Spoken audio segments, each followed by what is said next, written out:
Assalamualaikum warahmatullahi wabarakatuh. Halo para lovers and haters dimanapun Anda berada, baik yang ada dalam nyata maupun alam gaib. Apa kabarnya? Salam cerdas bersupranatural. Ingat, dimanapun Anda membeli azimatnya, Mbak Wira sediakan edukasinya dan edukasi ini sifatnya gratis. Oleh karena itu, tetap dukung channel Mbak Wira dengan klik tombol subscribe, like, dan komen, karena semua itu membuat Mbak Wira semangat dan bahagia untuk terus berbagi dan mengedukasi. Baik teman-teman semua, malam ini kita ada terawangan 2 buah benda dari klien nomor 8008. Mbak Wira ulangi, terawangan 2 buah benda dari klien nomor 8008. Biasanya kalau terawangan itu masuk di atas jam 17, Mbak Wira layani keesokan harinya, tapi nggak apa-apa. Hari ini Mbak Wira sedang meluangkan waktu karena besok pagi Mbak Wira ada acara, sehingga terawangan yang masuknya jam 20 hari ini, Mbak Wira layani juga hari ini langsung. Ya, Sabtu tanggal 21 Januari 2023 jam 20.45. Ya, terawangan sebuah benda plus wawancara, 300.000 ya ongkosnya, karena terawangan plus wawancara. Tapi karena hasil terawangannya ternyata ditemui bahwa kodamnya tidak ada, bendanya kosong, maka Mbak Wira beri bonus satu benda lagi. Jadi pas 2 buah benda, apabila satu benda 150.000, 2 benda pas 300.000. Baik teman-teman semua, langsung saja terawangan 2 buah benda dari klien nomor 8008. Benda yang pertama yaitu sebuah tembang liring. Benda yang kedua yaitu sebuah gelang.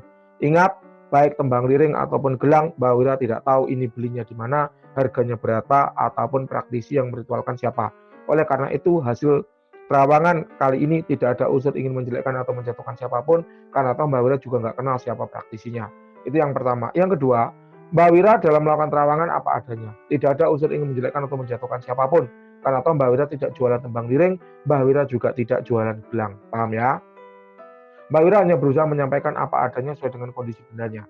Adapun Mbak Wira tidak bisa memaksa apakah Anda selaku pemilik benda akan menerima atau tidak hasil terawangan Mbak Wira. Ya, tapi Anda boleh memilih hasil terawangan yang indah menurut Anda, menyenangkan hati Anda. Tapi kalau Anda bertanya, Mbah, kok hasil terawangan Mbak Wira berbeda sama hasil terawangan dukun A, yang benar yang mana? Saya jadi bingung gitu kan. Maka Anda boleh memilih terawangan mana-mana yang membuat hati Anda senang. Apakah berarti terawangan Mbak Wira salah? Nah, kalau Anda tanya yang sudah demikian, maka Mbak Wira akan tegas dengan menjawab dengan tegas bahwa kalau Anda mempertanyakan bagaimana keakuratan terawangan Mbak Wira, silahkan cek YouTube channel YouTube Mbak Wira, dan Anda saksikan sendiri di setiap video terawangan ada testimoni dari klien yang diterawang ya. Jadi kalau Anda tanya apakah terawangan Mbak Wira tidak akurat, maka Mbak Wira bisa menjawab keakuratan terawangan Mbak Wira bisa Anda saksikan sendiri dengan membaca testimoni di setiap video yang ada. Itu. Oke. Baik, teman-teman semua, terawangan 2 buah benda dari klien 8008. Mbak Wira paham bahwa ketika klien itu datang kepada Mbak Wira dengan membawa sebuah benda, 2 buah benda untuk dilakukan terawangan, Mbak Wira paham. Pasti harapannya adalah benda tersebut hebat, kuat, OP atau overpower gitu kan. Berkodam macan gitu kan. Nah, senangannya orang-orang itu kan macan gitu kan. Kemudian berkodam dewa-dewa atau berkodam dengan kelas raja-raja. Mbak Wira sangat paham sekali. Itulah kenapa kalau hasil terawangannya itu kurang indah, Mbak Wira perlu seni untuk menyampaikan hasil terawangannya. Mbak Wira perlu menjelaskan dengan detail kenapa hasil terawangannya kok seperti itu.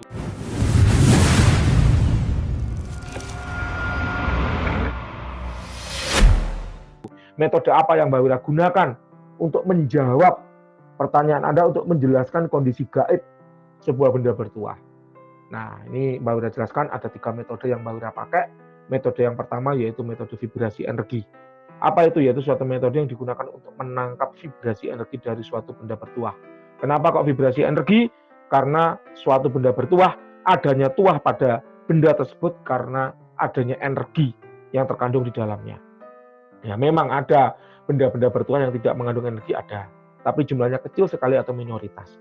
Kebanyakan benda bertuah itu adanya tuah karena kandungan energi di dalamnya. Nah, energi sendiri ada 3 macam. Yang pertama namanya energi alam. Energi yang berasal dari alam, alam yang mengisikannya ke dalam suatu benda dalam rangka merubah karakter benda tersebut dari yang sebelumnya tidak bertuah menjadi bertuah. Ya. Nah, benda-benda yang berisi energi alam ini seringkali kita sebut dengan mustika. Mustika merah delima, mustika kol buntat, mustika lipan, mustika rantai babi, mustika kelapa, dan seterusnya. Jelas benda-benda milik Anda ini bukan mustika, karena ini buatan manusia. Ketika Mbak Wira cek, juga Mbak Wira tidak mendapati energi alam pada kedua benda ini. Yang kedua, yaitu energi praktisi yang meritualkan, energi manusia. Ya, memang seorang praktisi terawangan harus bisa membedakan mana energi alam, mana energi kodam, dan satu lagi nanti energi manusia. Jadi harus paham, harus bisa membedakan. Manusia atau praktisi yang meritualkan memang punya beragam metode untuk memasukkan energinya ke dalam satu benda dalam rangka merubah karakter benda tersebut dari yang sebelumnya tidak bertuah jadi bertuah. Nah, energi yang diisikan ke dalam satu benda kita sebut dengan tulpa. Tulpa adalah energi yang didesain ya dengan niat tertentu dengan mantra-mantra khusus sehingga memberikan manfaat positif atau tuah kepada si pengguna benda tersebut. Itu tulpa namanya. Nah, kedua benda ini baik tembang liring ataupun gelang Mbak tidak menemukan adanya energi praktisi yang meritualkan. Tapi pada benda yang kedua, yang gelang, Mbah Wira mendapati energi manusia tapi tanpa tuah apapun. Karena memang ini sifatnya adalah energi murni, tidak dibentuk seperti tulpa, tidak dibentuk memberikan tuah apapun kepada penggunanya. Energi murni. Ya, jadi ini energi yang tersimpan karena benda ini sering dipakai, sering digunakan oleh pemiliknya. Kayak gitu. Memang benda-benda yang terbuat dari sesuatu yang mulia ya, logam mulia, kayu mulia, batu mulia, itu memang punya kemampuan menyimpan energi secara otomatis. Itulah kenapa baju yang sering kita pakai, kalau kita pakai itu rasanya nyaman. Karena energi tubuh kita itu terserap di dalam benda itu. Tentu kemampuan menyerap kain berbeda ya dengan yang mulia-mulia tadi. Itulah kenapa kalau kita berada dalam kamar, yang mana itu adalah kamar kita sendiri, rasanya nyaman. Karena benda-benda yang ada di kamar itulah menyimpan energi kita, merekam energi kita. Seperti itu. Itulah kenapa rumah-rumah bekas pembunuhan, bunuh diri, nggak nyaman dihuni.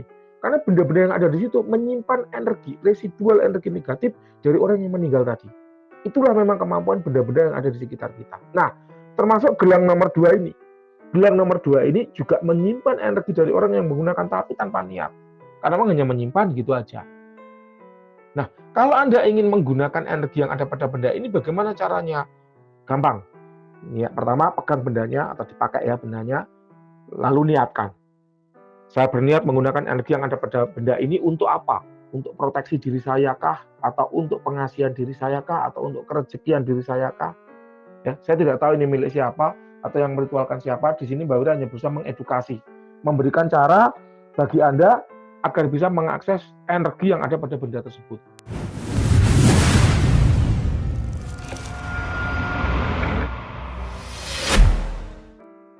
Ya, itu aja cara menggunakannya seperti itu. Tapi ingat, sifat dari energi yang ada pada satu benda itu bisa habis ketika tuannya dipakai. Sama seperti energi yang terkandung dalam baterai handphone. Semakin sering dipakai, semakin cepat habisnya. Itu ya. Lalu yang ketiga yaitu energi dari khodam. Khodam adalah jin yang sudah ditundukkan. Ya, khodam adalah jin yang sudah ditundukkan. Seorang praktisi harus paham cara membedakan mana energi manusia, mana energi khodam. Khodam pun ada macam-macam. Ada jin liar saja, ada khodam. Jin liar yang sudah ditundukkan, diikat perjanjian namanya khodam.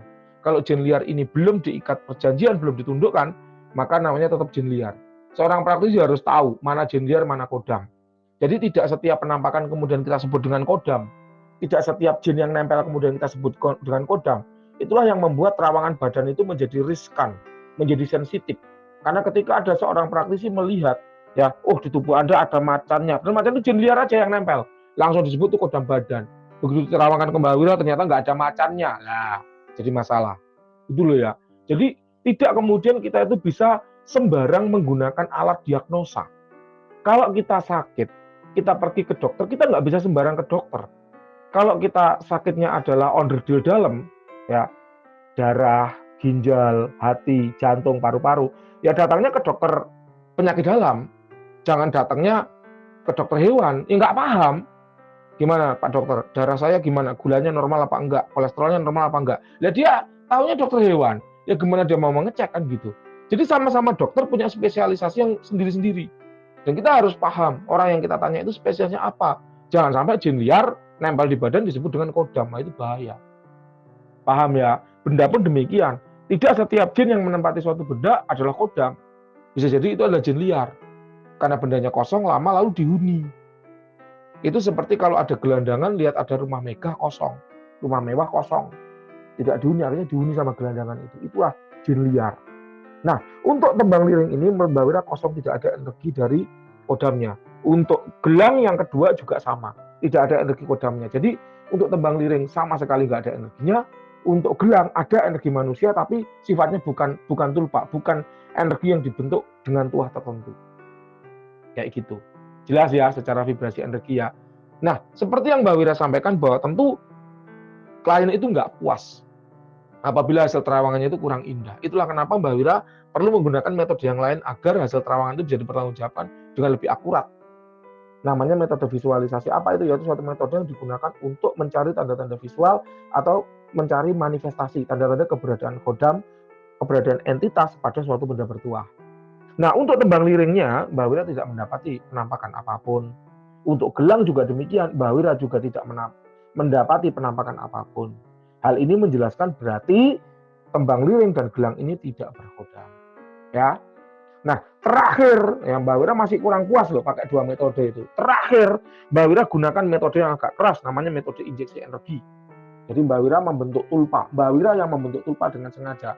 Membentuk energi dengan tujuan, dengan niat, dengan mantra, agar menarik secara paksa entitas apapun yang bersembunyi dalam suatu benda bertuah. Memang ada mantranya, ada doanya. Ya, Mbak Wira belajar doa itu, belajar mantra itu bersama Habib Haikal di Bandung sana, di salah satu guru alimah. Jadi Mbak Wira bentuk energi didoakan dengan niat menarik paksa, mendekatkan dimensi. Jadi mekanisme dengan mendekatkan dimensi. Kodam atau jin itu kan berada di dimensi energi. Manusia itu ada di dimensi materi.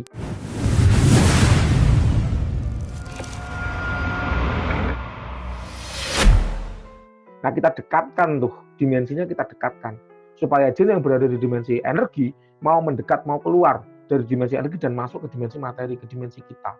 Sehingga lebih mudah untuk diamati. Benda yang pertama, tembang liring, Mbak Wira injek dengan energi tersebut beberapa kali. Mbak Wira tidak mendapatkan feedback apapun. Yang gelang juga begitu, Mbak Wira injek beberapa kali. Mbak Wira tidak mendapatkan feedback apapun. Hal ini kemudian jelas ya menjadi tanda bahwa memang kedua benda ini kosong, tidak berkodam. Jadi Mbak Wira tidak perlu melakukan wawancara, karena toh yang diwawancarai juga tidak ada. Loh Mbah, saya protes. Protes gimana? Tembang liring ini ada kodamnya awalnya, kok sekarang jadi kosong, kemana kodamnya? Nah, akan Mbak Wira jelaskan beberapa perkara yang menyebabkan suatu benda itu kehilangan kodamnya. Yang pertama yaitu beli dari reseller atau dialih rawatkan. Ya, beli dari reseller atau dialih rawatkan. Cerita ini Mbak Wira dapatkan secara langsung dari dalang yang membuat. Jadi Mbak Wira tidak mengada-ngada. Ya, ada salah satu dalang dari Kalimantan Selatan. Beliau nelpon Mbak Wira, katanya dibilang Mbak Wira menjelek-jelekkan tembang liring dari buatan dalang tersebut. Padahal nggak ada sama sekali kalimat yang menjelek-jelekkan. Dan Mbak Wira menunjukkan ini loh hasil terawangannya. Mbak Wira nggak tahu ini buatan siapa dan memang keadaannya kosong. Tapi bukan berarti kosong itu berasal dari dealernya. Bisa jadi karena kesalahan dalam penggunaan. Nah ini Mbak Wira jelaskan. Yang pertama, beli dari reseller. Jadi begini, ada seorang dalang, sebut saja dalangnya A. Dalang tersebut dapat pesanan dari seseorang namanya B. Mbak Dalang, saya tolong dibuatkan sebuah tembang liring bertuah wasilah pengasihan dan kejayaan karir. Sama si dalang dibuatkan untuk si B. Dalang tersebut bilang bahwa dia nggak minta mahar. Dia nggak menentukan nominal harus dimahar berapa, harus dibeli berapa. Bebas seikhlasnya. Akhirnya sama si B dimahar, katakan 500.000. Nah, ternyata si B ini adalah reseller. Sama si B ini dijual semahal ya, senilai 16 juta ke orang lain. Padahal oleh dalangnya kodam dari tembang liring itu sudah dikunci untuk si A, untuk si B. Ya, wahai kodam tembang liring, bantulah si B dengan kekuatanmu, patuhilah perintahku untuk membantu si B dengan kekuatanmu, jangan buat malu aku, bantulah hajat-hajat si B dengan kekuatanmu. Jadi si kodam itu sudah dikunci untuk si B, untuk si pembeli pertama, yang reseller nih tadi, yang belinya 500.000 ini tadi.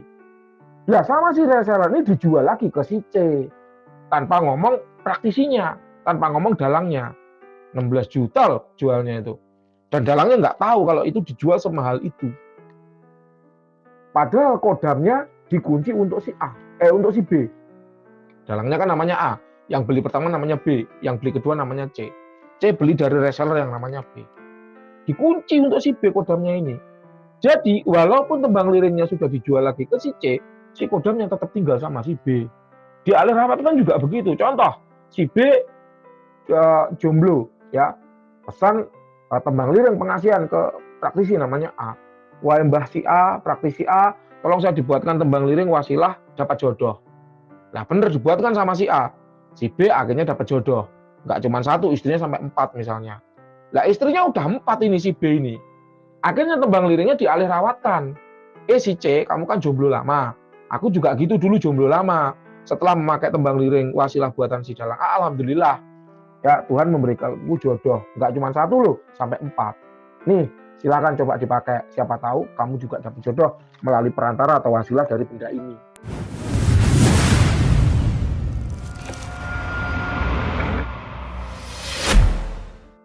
Kayak gitu. Nah ini namanya dialih rawatkan. Si kodam udah dikunci untuk si B. Ketika bendanya dialih rawatkan ke si C, ya si kodam tetap tinggal sama si B. Kayak gitu. Itulah resiko beli dari reseller atau resiko dialih rawatkan. Jadi kita tuh diberi orang lain, entah pamannya, bapaknya, kakeknya, buyutnya, diberi, dialih rawatkan. Itu resikonya adalah kodam tetap berada pada si pemilik lamanya. Itu yang pertama. Jadi bukan berarti Mbak Wira bilang, oh buatan dalang ini jelek, buatan dukun ini jelek. Enggak. Boleh jadi buatannya bagus, berkodam, komplit, tuannya nyata, jalan. Tapi karena kemudian dialih rawatkan, nanti kan ini menyalahi prosedur tuh, menyalahi SOP. Ibarat Anda beli sepeda motor Honda PCX baru, tiba-tiba Honda itu mogok, Anda bawa ke Mbak Wira, loh ini mogok karena mesinnya kerendam air. Bukan berarti Mbak Wira menjelek-jelekkan dealer Honda kan. Ya, keluar dari dealer kencang motor itu, tapi karena kena air, kerendam banjir, akhirnya mogok. Salah penggunaan, bukan salah dealernya. Gitu loh ya. Jadi ini yang perlu Anda pahami, perlu teman-teman pahami bahwa ketika Mbak Wira melakukan hasil terawangan, bukan berarti Mbak Wira menjelekkan oknum, bukan. Bukan berarti Mbak Wira menjelekkan praktisi, bukan. Boleh jadi keluar dari praktisi itu bagus. Tapi karena salah dalam penggunaan, akhirnya jadi kosong, hilang kodamnya. Gitu. Paham ya? Yang kedua adalah pantangannya dilanggar. Yang ketiga, perawatannya tidak dipenuhi. Pantangan dan perawatan adalah bagian dari perjanjian antara praktisi yang meritualkan dengan kodam yang diritual. Mbak Wira tahu tembang liring itu punya pantangan dan perawatan yang ribet. Pantangannya nggak berbak WC, nggak boleh kena najis dan sebagainya. Perawatannya harus dikasih beras kuning, jajan pasar dan sebagainya. Paham Mbak Wira? Nah, kalau perjanjian itu tidak dipenuhi, maka kodam itu boleh kembali ke alamnya. Nah, yang tahu siapa yang membuat? Karena yang paham perjanjian itu ada yang membuat. Masing-masing pembuat punya perjanjian yang beda-beda. Itu seperti kontrak. Perusahaan kontrak kepada karyawannya. Kan masing-masing perusahaan punya kontrak yang berbeda-beda dengan karyawannya. Itu nggak bisa disamaratakan. Kayak gitu. Ketika itu dilanggar, ya dianggap kontrak itu batal. Kodam boleh kembali ke alamnya. Lalu yang keempat, yang terakhir ada kalah dalam bertarung. Kok bisa kodam itu kalah dalam bertarung? Ya bisa. Karena kodam itu jin. Jin itu adalah makhluk. Semua makhluk itu bisa mati. Yang nggak bisa mati adalah pencipta. Ya. Jadi pencipta nggak bisa mati, kalau makhluk bisa mati, bisa sakit, bisa rusak. Itulah kenapa jin itu dilahirkan. Ada mboknya, ada orang tuanya. Artinya dia beranak pinak. Dia bisa kecil, dewasa, remaja, mati. Remaja, dewasa terus mati, tua terus mati. Bisa sakit, terluka ketika bertempur, kalah perang juga bisa. Loh, maksud jin bisa kalah perang? Ya bisa. Kalau jin nggak bisa kalah perang, terus kalau perang gaib itu yang menang siapa? Kalau jin nggak bisa mati, nggak bisa kalah. Sama-sama overpower, sama-sama menang. Katakan One Punch Man versus Naruto. Naruto super power, One Punch Man juga super power. Kalau sama-sama nggak bisa kalah, sama-sama nggak bisa mati, kalau Naruto ketemu One Punch Man, yang menang siapa? Nggak bisa. Pasti ada salah satu yang kalah. Oleh karenanya, itu sifat makhluk, gitu loh ya. Nah, misalnya seperti ini misal, tembang liring bertuah kejayaan karir misalnya. Ada seorang perusahaan, manajernya kosong, mati atau pensiun. Lalu ada 4 orang yang mengincar posisi manajer itu. Mereka menggunakan kodamnya masing-masing untuk mempengaruhi direktur agar direktur mau memberikan jabatan manajer itu kepada si A, si B, si C atau si D, 4 orang misalnya. A afirmasi, B afirmasi, C afirmasi, D juga afirmasi. Lalu kodam mereka saling bertempur, saling bertarung untuk mempengaruhi si direktur yang cuma 1 ini tadi. Direkturnya cuma 1, posisinya cuma 1, yang pengen 4. Bertempur kan otomatis, terjadi perebutan kan, seleksi alam kalau istilahnya.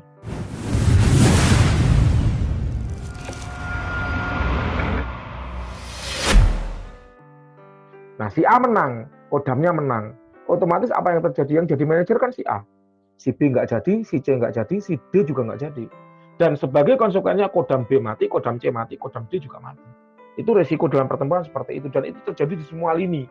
Tidak hanya dalam manajer jabatan, bisa juga di pasar. persaingan kerejekian. Bisa juga dalam mendapatkan wanita, Anya Geraldine, yang nyenengi orang puluhan, bahkan mungkin ratusan. Dari orang ratusan pakai kodam, Anyanya cuma satu, yang nyenengin puluhan, kan pasti saling bersaing, kayak gitu. Kalau bersaing pasti ada yang menang, ada yang kalah. Yang menang satu, yang kalah sisanya. Paham ya? Jadi itulah beberapa hal yang bisa menyebabkan kodam satu benda itu bisa mati. Jadi jangan salah, kodam itu tidak abadi, karena satu-satu yang abadi itu hanya yang pencipta. Oke, itu yang bisa Mbak Wira sampaikan dari dua benda milik Anda. Silahkan kalau ada yang kurang jelas boleh ditanyakan. Terima kasih, selamat malam.